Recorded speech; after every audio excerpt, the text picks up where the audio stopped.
for so long. One thing I'm very interested in seeing, especially, is kind of like how Makoran maybe approaches this matchup and what data is kind of picked up of Javier, because Javier is an incredibly strong, very fundamental player. There's a reason why he beat Foxy fashion the way he did, so it might be a bit of a stacked deck against Makoran, but these two are also incredibly familiar with each other, as they've had duped against each other so many times. I think all four players here are very familiar with each other because it's in the European region, right? So it will be Scorpion going up against Ashrah. Is there a preferred stance here? Light stance, dark stance? Not especially. Whilst the stances are prevalent there, it's mostly the projectile properties that you kind of look for when it comes to Ashrah. But, you know, in order to do that, you need to not be getting hit. And Javier's starting to start off in a really explosive manner, looking for the full optimal.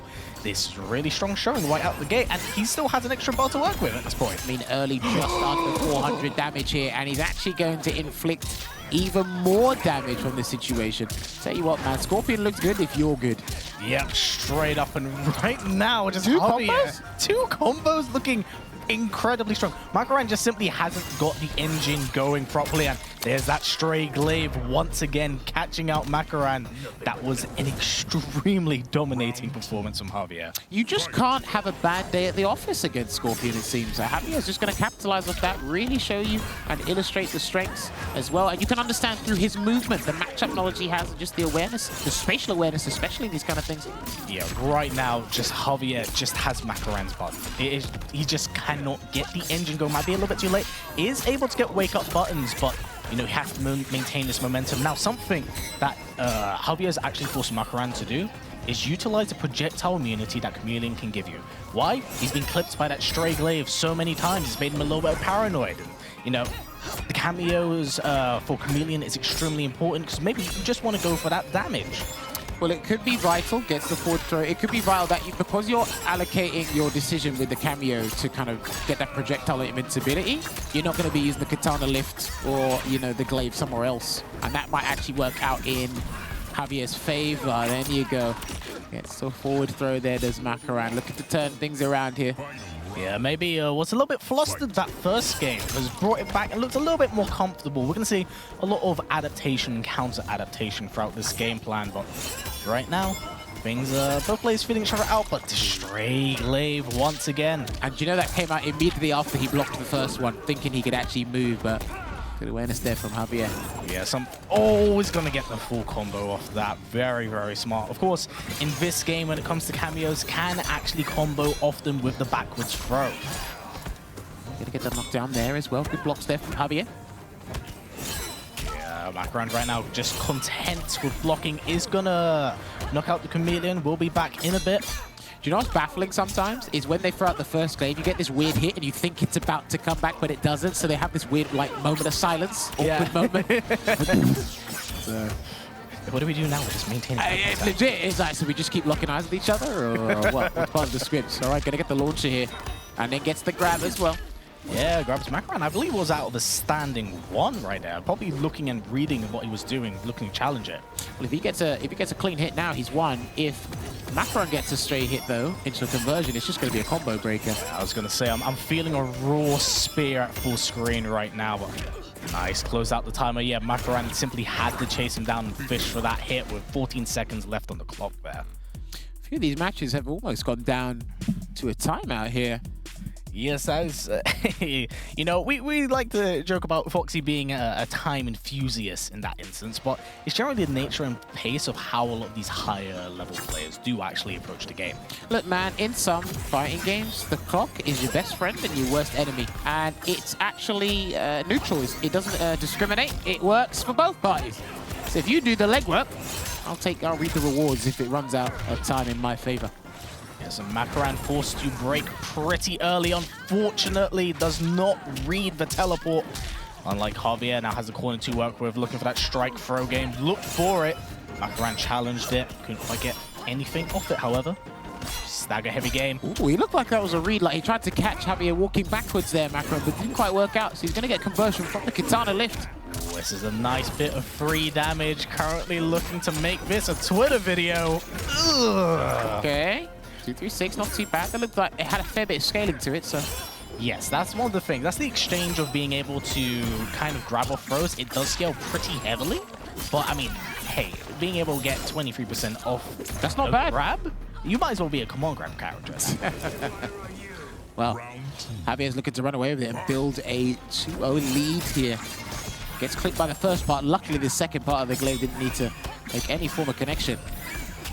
Yeah, Makoran may be overextending a bit too much, looking for those Ghost Dash cancels, is going to be caught for it, forcing Makoran to break once again, and Javier slowing down the game plan, but choosing to overextend, looks for the projectile immunity, gets caught by the jump free off the teleport. Sometimes just by looking at Makoran's gameplay, he hasn't used his meter in terms of ways he really wants to, but I guess he's completely fine with preserving it for a combo break if need be. But because Javier's been winning most of the interactions, it kind of feels like a null and void combo breaker despite what it does.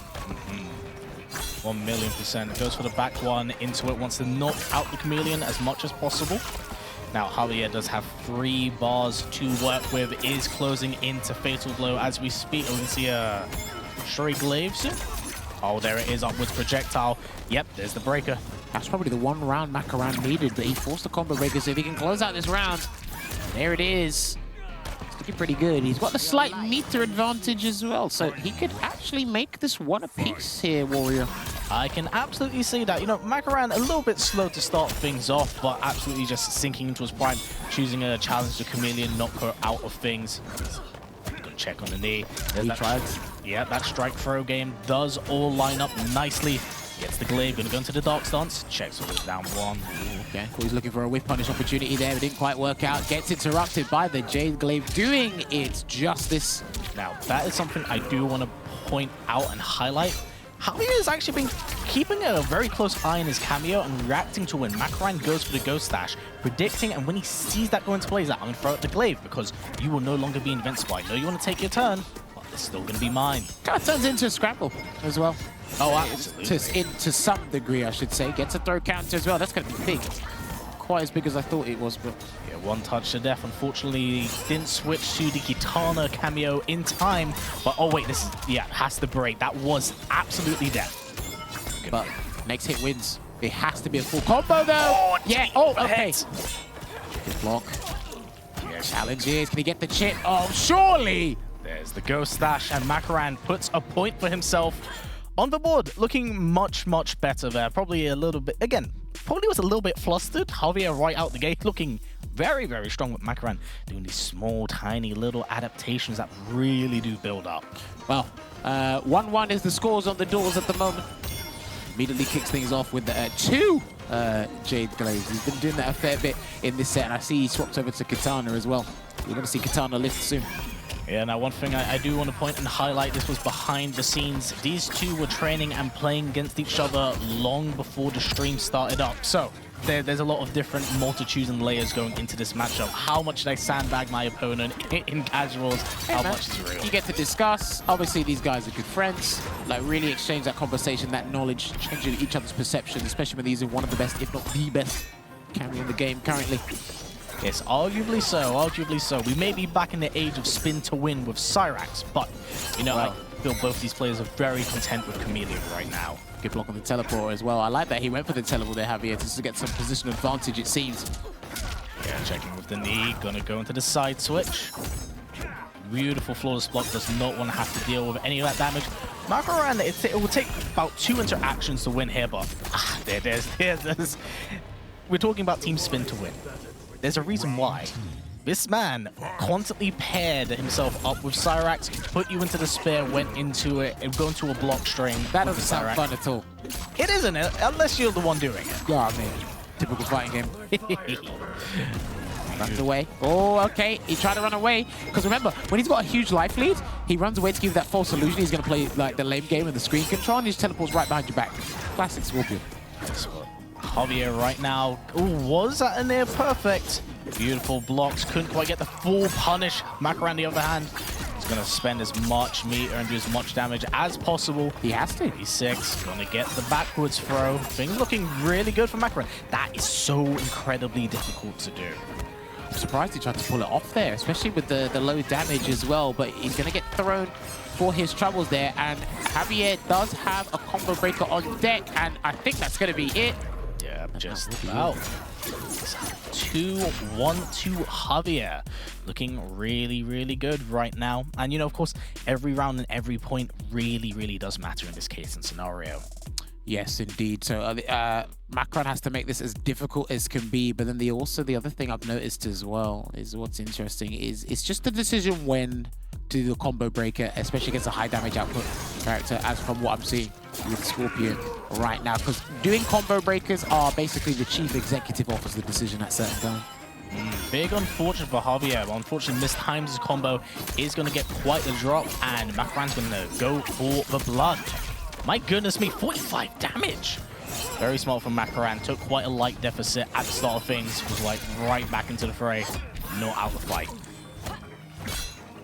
Very strong blocks right now from Javier. Slowing things down. Looking to turn things to strike throw situation. Checking off the knee.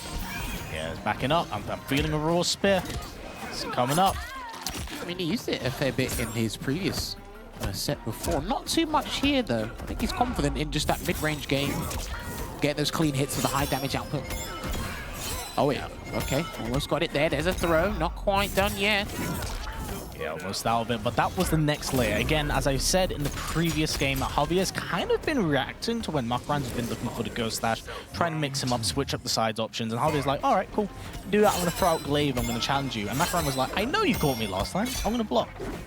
It's all about it, man. Making those micro adjustments and really trying to get into position to try and take the gold here today. It's another grab. And Javier really needs this round. And I think you want to keep it, the score, the damage. You want to mitigate as much as possible. Yeah, and that's what this 3-1. This is huge. Oh, this is going to do a nice bit of damage. Javier definitely looking to turn this into a bit of an exhibition video. Going to get the backwards throw. He's going to go for the chameleon assist. Yes, he is. It's going to do about 23 damage. Oh, no, switches to the Molina extender. Yeah, you just set the jab there. One sneaky throw could do it, but he's just going to go for a straight hit instead. Yeah, it's going to flawless block. Not going to take any of this. Going to get a full combo punish. Makoran has to spend as many bars as he possibly can. Gets the full optimal 43. Oh, no! Oh, man, and that's it. That's the price to pay when you go for a throw. You can duck the grabs. And if your opponent's ready, and these guys are on fine form because they're going to be seen at the finals, you will know about it with the punish there. So Javier ducks the grab and takes the round there. And there you have it. Showing you esports pose number 4 on the default 5 options you can choose there. Now, that was a phenomenal performance there. Really showing his stuff. Good stuff there. Excellent and very well played all around. There was a lot of adaptation, a lot of different counter adaptation, and we start to see the different layers and their game plans and how they kind of approached it. At the end of the day, you know, Javier has really, really strong starts, and I don't know what it is. This man, he has such a well understanding of like the team as well as Chameleon that he makes every single option and switch do so much damage. Well, here's the thing. It's like, obviously, Chameleon is a well-used or highly common cameo in tournament play, competitive play, but then it goes down to how often are you fighting a Scorpion of MK Javier's caliber, especially in the European region, because this is what we can only talk about right now. Getting those clean hits, super confident. And again, like you said, Makoran does seem like a slow burner to me, but when he finds his stride, it does look good. But then there was just a couple of decisions where he needed to spend the amplified version of moves to get the conversion. What you're doing is when you do that, you are sacrificing the opportunity to get combo breakers. And I'm seeing when one player is basically dominating the neutral or the vast majority of interactions, you spending the combo breaker is a huge favor. It is highly conducive to the person that's winning because they're like, I'll just find another hit, I'll find another way back in, and then my hits.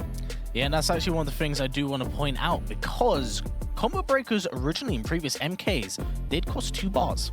For MK1, with how much meter you build up and how fast the game can be, you have to break on 3 now. So it's a bit different in terms of approach. However, you know, as you see with the cameo system, can kind of help slow down the pace of the game in many instances, or help you build up that meter again. You can be generous in life, but sometimes generosity comes at a price. And I think NRS put it in this game. Yeah, look, we'll do it there. And as you can see, this is what the leaderboard is looking like right now. 6 wins on the board because MK Javier has had a 3-0 and a 3-1, but the round differential is 10. So this is it. I serve, you return. It's just a rally between these two, and it's super important because Ashrah does need to get the W. He really, really does. It's so fundamentally important because he has to be very, very careful. But that said, I'm going to throw things back over to Lord Damascus, so, go do your thing. Thank you, guys.